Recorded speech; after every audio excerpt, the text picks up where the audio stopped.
કેમ છો મિત્રો? આજે આપણે બનાવીશું દહીં ભીંડી. એની માટે આપણે લીધા છે ભીંડા, એક નાની મોટી ડુંગળી, ઇન્ગ્રેડિયન્ટમાં હળદર, લાલ મરચું, ગરમ મસાલો, ધાણા જીરું, આદુ લસણની પેસ્ટ લઈશું, લીમડો, હિંગ.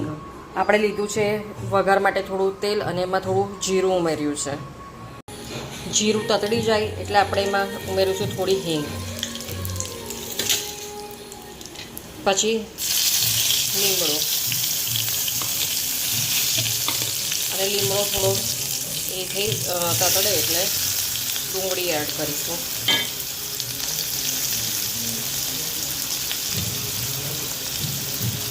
જ્યાં સુધી આપણી ઓનિયન બીજી સાઈડ થાય છે ત્યાં સુધી આપણે ભીંડા ફ્રાય કરીશું. મારી પાસે ઓલરેડી તળેલું તેલ પડ્યું હતું. તમારી પાસે ના હોય તો પહેલાં ભીંડા ફ્રાય કરી લેવાના, પછી એ તેલમાં ડુંગળીનો વઘાર કરવાનો.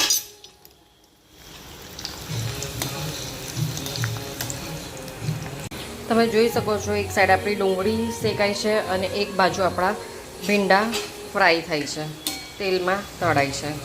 મારી પાસે ઓલરેડી તળેલું તેલ હતું એટલે મેં એની અંદર ફ્રાય કર્યા છે. હવે આપણે ઘરનું હોમમેડ દહીં લીધું છે અને આપણે આ જે મસાલા લીધા હતા એ બધા આપણે હવે એની અંદર એડ કરીશું અને એને મિક્સ કરીશું. અને આદુ મરચાંની પેસ્ટ પણ તમે જુઓ છો રેડી છે. હવે આપણે એડ કરીશું એમાં. આપણે આદુ મરચાંની પેસ્ટ એડ કરી દીધી છે. હવે આપણે એની અંદર આ મસાલો મિક્સ કરેલું દહીં એડ કરીશું અને એને થોડીવાર ગરમ થવા દઈશું. ત્યાં સુધી આપણે આપણા ભીંડા જોઈ લઈએ.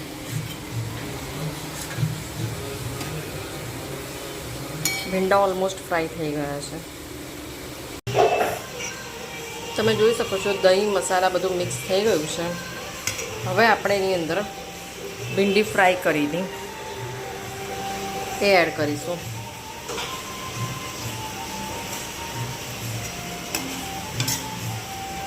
અને એને થોડી વાર ચડવા દઈશું. ચડી જાય એટલે સ્વાદ અનુસાર આપણે એને મીઠું એડ કરીશું. હવે આપણી ભીંડી દહીંની જોડે બરાબર મિક્સ થઈ ગઈ છે. આપણે હવે એની અંદર સ્વાદ અનુસાર થોડું મીઠું મેં એડ કર્યું છે, તમે જે પ્રમાણે કરતા હોય એ રીતે, અને એને ધાણાથી ગાર્નિશિંગ કરીશું.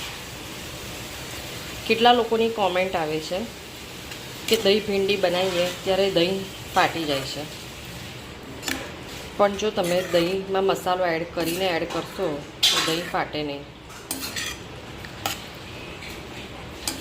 દહીં ડાયરેક્ટ એડ નહીં કરવાનું મસાલા નાખ્યા પછી. મસાલો દહીંમાં એડ કરીને પછી એડ કરશો તો તમારું દહીં ફાટે નહીં. અને તમારી જોઈ શકો છો ભીંડીની સબ્જી રેડી છે, દહીં ભીંડી. તમને અમારી ચેનલ ગમે તો પ્લીઝ લાઇક એન્ડ સબસ્ક્રાઈબ કરજો. Thank you.